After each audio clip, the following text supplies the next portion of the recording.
పరంగా అక్కడికి ఇప్పుడు చూస్తే చాలా డిఫరెన్స్ ఉంది. ఇప్పుడు హెయిర్ స్టైల్, అప్పుడు హెయిర్ స్టైల్, మీరు అన్నట్టుగానే క్యారెక్టర్ ఒక ఇంట్రెస్టింగ్గా తీసుకున్నారని చెప్పారు.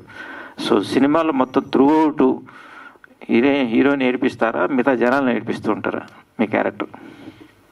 నా వల్లే అందరూ ఏడుస్తారండి. అంటే in a positive way, not in a negative వే. చాలా మంచిగా ఉంటుంది క్యారెక్టరైజేషన్ మాత్రం. It will be very nice. అప్పుడప్పుడు అలా మెరుపు తెగిలా వస్తూ ఉంటాను. బట్ దానివల్ల ఎక్కువ ఇంపాక్ట్ ఉంటుంది అన్నమాట మూవీలో, అలా రావడం వల్ల. నేను అది ఓకే. ప్రొడ్యూసర్ గారికి రూపాయి పెట్టుబడి పెట్టినప్పుడు 10 రూపాయలు వస్తాయా, 10 పెడితే 100 వస్తాయా, 100 పెడితే 1000 వస్తాయా, 1000 పెడితే 1,00,000 వస్తుందా అని ఆలోచించిన రోజులు ఇవి. సో ఇంత స్ట్రగుల్ పడుతూ ఒక డెవో డైరెక్టర్ని, ఒక డెవో హీరోని అందరిని పెట్టుకొని ఇన్వెస్ట్ చేయడం అనేది గట్స్ ఉండాలి. సో ఏ గట్స్తో మీరు ఈ సినిమాని పూనుకొని చేశారు? కేవలం సినిమా మీద ప్యాషన్ తోటే అండి. కేవలం సినిమా మీద ప్యాషన్ తోటే తీసినాం మేము. అంటే కథ కథ ఫస్ట్ నాకు చెప్పినప్పుడు తిరుపతికి నీకు అదే చెప్పినాం, నువ్వు ఏదైతే చెప్తున్నావో దాన్ని నాకు స్క్రీన్ మీద చూపించాలంతే, చూపించగలిగితే నేను ఇన్వెస్ట్ చేయడానికి రెడీ అని చెప్పినాను. ఆల్రెడీ ఫస్ట్ డే సెకండ్ డేనే అర్థమైపోయింది. యాజ్ ది బుక్లో ఏముందో that is in the screen. So all the best. Thank you అండి. Thank you very much.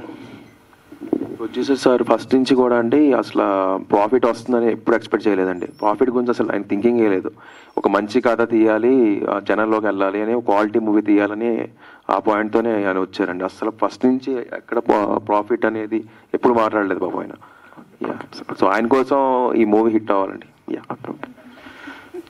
Madam గారికి సో నాకు కాల్ వచ్చింది, మంచి పాట రాశానని ఒక ఆనందం ఆదృతతో చెప్పారు. సో పాట ఆడియన్స్లో ఎంత రీచ్ అవుతుంది అనుకుంటున్నారు?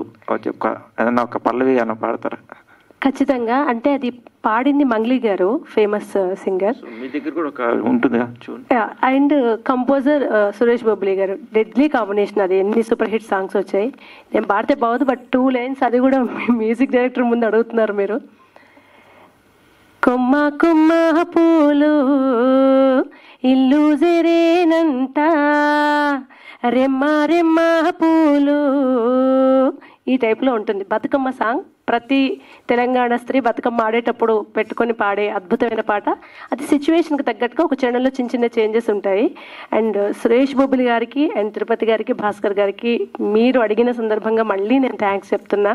ఎందుకంటే పాట గొప్ప గొప్ప గొప్ప గొప్ప రచయితల్ని దాటుకుంటూ మా పెన్ను దగ్గరికి రావాలి. దానికి మా టాలెంట్ కన్నా అదృష్టం ఎక్కువ అవసరం. ఎందుకంటే మహనీయులు ఎంతోమంది ఉన్నారు మా పైన, అయినా నన్ను ఎంచుకోవడం నిజంగా మళ్ళీ మళ్ళీ థ్యాంక్స్ అండి మీకు. సో మీ సాహిత్యంలో ఒక విలువ ఉంది, ఆ విలువకి అర్థం ఈ cinema. Thank you sir. Thank you. Bobbili గారికి